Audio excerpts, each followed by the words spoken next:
Hello students, I am Nagendra Pratap Singh, your geography teacher. Yesterday I was telling you about the lakes and I told you some points also.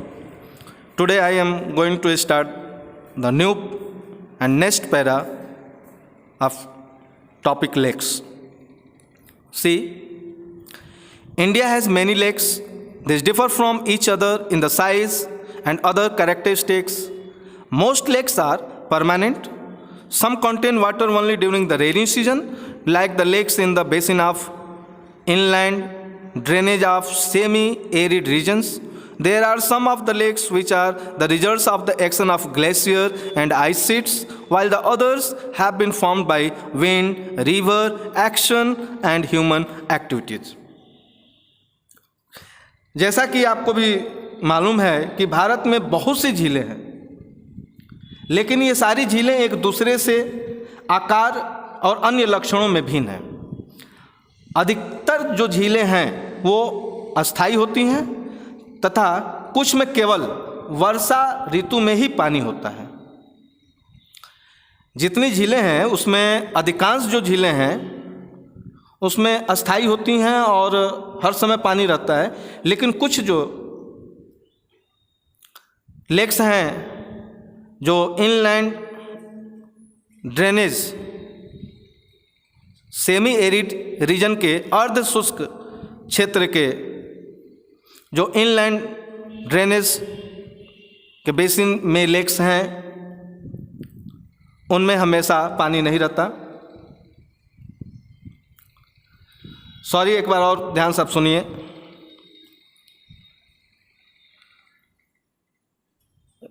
अधिकांश जो झीलें हैं उनमें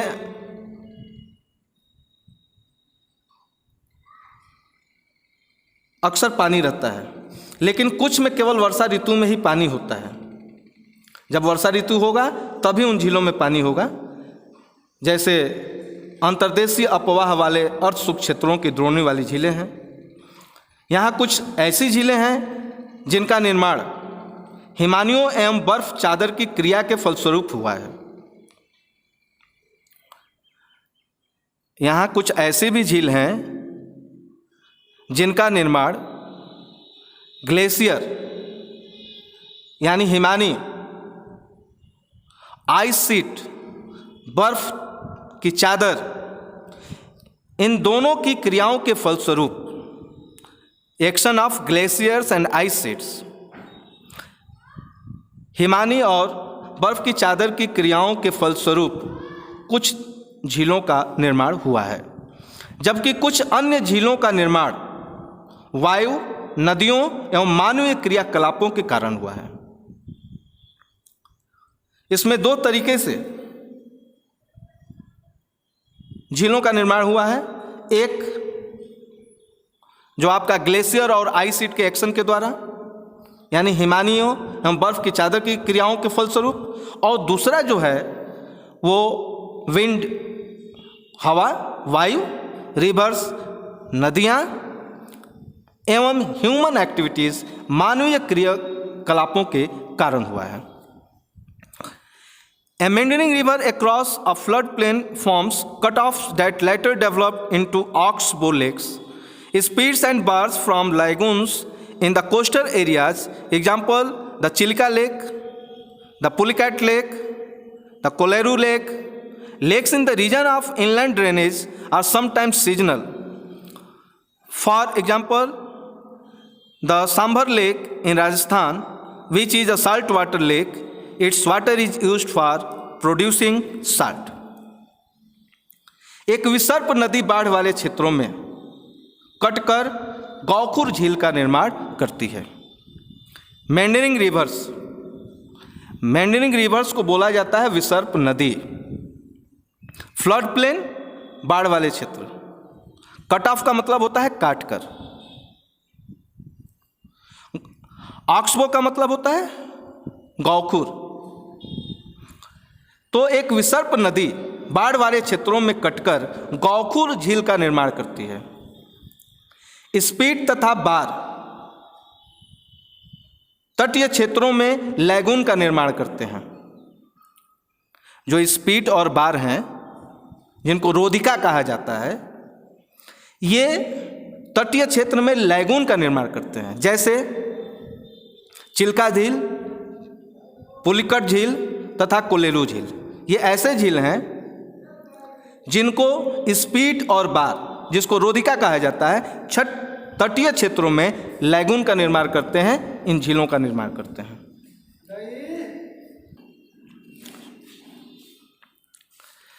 तो जो spit और बार रोधिका होती हैं तटीय क्षेत्रों में लैगून का निर्माण करते हैं, और उन्हीं का नाम है चिल्का झील, पुलिकट झील तथा कोलेरू झील। आया समझ में? Lakes in the region of inland drainage are sometimes seasonal. For example, the Sambhar lake in Rajasthan, which is a salt water lake, its water is used for producing salt. उदाहरण के लिए राजस्थान की सांभर झील देख लीजिए, जो एक लवण जल यानी साल्ट वाटर जिसको कहते हैं वाली झील है। इसके जल का उपयोग नमक के निर्माण के लिए किया जाता है। यदि आपको क्वेश्चन किया जाएगा कि राजस्थान में वो कौन सा झील है जिसका उपयोग, जिसका यूज साल्ट प्रोड्यूस करने के लिए किया जाता है, तो उस झील का नाम है सांभर लेक, जो राजस्थान में है। वो साल्टी वाटर होता है, लवण जल होता है, और उससे नमक का निर्माण किया जाता है। Most of the fresh water lakes are in the Himalayan region. They are of glacier origin. In other words, they formed when glaciers dug out a basin, which was later filled with snow melt. The Ulwar Lake in Jammu and Kashmir, in contrast, is the result of the tectonic activity. It is the largest fresh water lake in India. The Dal Lake, Bhimtal, Nainital, Loktak, and Barapani are some other important fresh water lakes. Fresh water माने एकदम ताज़ा पानी, जिसको मीठा पानी भी कहा जाता है। तो मीठे पानी की जो अधिकांश झीलें होती हैं वो हिमालय क्षेत्र में होती हैं। ये मुख्यतः हिमानी द्वारा बनती हैं, ग्लेशियर से बनती हैं। जो हिमालय में झील बनती हैं हिमालय के क्षेत्र में, उसमें फ्रेश वाटर होता है और हिमानी द्वारा यानी ग्लेशियर के द्वारा ये बनती हैं। दूसरे शब्दों में ये तब बनी जब हिमानियों ने या कोई द्रोणी गहरी बनाई जो बाद में हिम पिघलने से भर गई। माने हिमानियों के द्वारा ही वहाँ द्रोणी बनाई गई, गहरी द्रोणी बनाई गई बेसिन, और बाद में हिम पिघलने से उसमें पानी भर गया। या किसी क्षेत्र में शिलाओं अथवा मिट्टी से हिमानी मार्ग बन गए। किसी मान लीजिए कि आपका जो हिमानी मार्ग है वो शिलाओं अथवा मिट्टी से बन गए।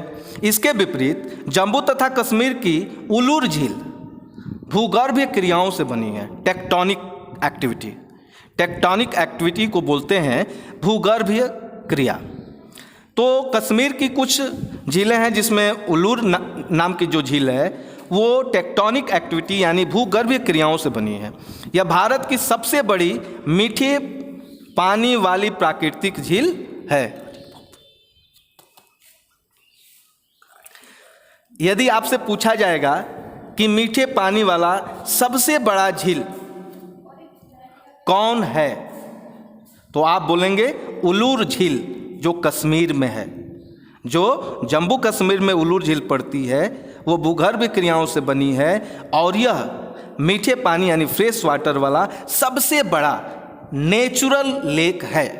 डल झील, भीमताल, नैनीताल, लोकताक तथा बड़ा पानी कुछ अन्य महत्वपूर्ण मीठे पानी की झीलें हैं यानी फ्रेश वाटर वाली लेक हैं।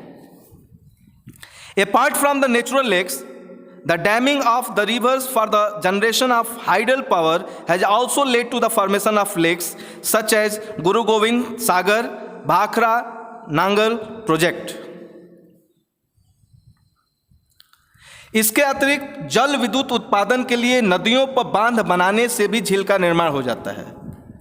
जहां हम जल विद्युत उत्पादन के लिए नदियों पे बांध बना देते हैं, और बांध बनाने से क्या होता है कि वहाँ झील का निर्माण हो जाता है। जैसे यदि कोई पूछेगा कि ऐसा कौन सा झील है जिसको नदियों पे बांध बना के किया गया है और उसका उपयोग जल विद्युत उत्पादन के लिए किया जाता है, तो आपका जवाब होगा गुरु गोविंद सागर भाखड़ा नंगल परियोजना।